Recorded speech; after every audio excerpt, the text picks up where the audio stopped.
One of the powers of our religion is that goodness, righteousness. For myself, what I must do, how I dress, how I look, how I behave, all of that is for myself. But when someone is not looking the way that Islam wants them to look, for example, right? When someone doesn't have the appearance of a good Muslim, or in fact, someone doesn't even have the appearance of a Muslim. They look Christian, they look Jewish, they look whatever else. They don't even have the appearance.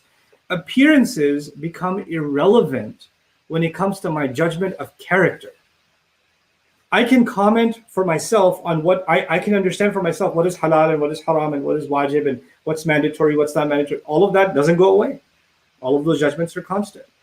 But the way I think about somebody else, I don't look at their appearance or what's coming out of their mouth necessarily, just that alone, the outwardly of things, and make a judgment on their character that they're a good person or they're a bad person.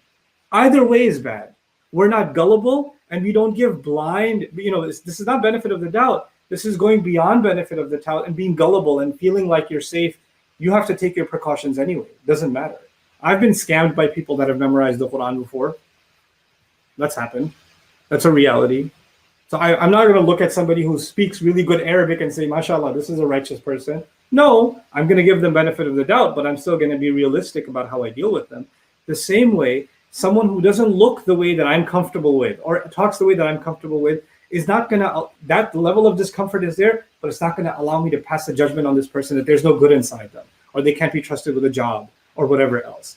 We have to separate those things. Appearance has been separated from character in a very profound kind of way.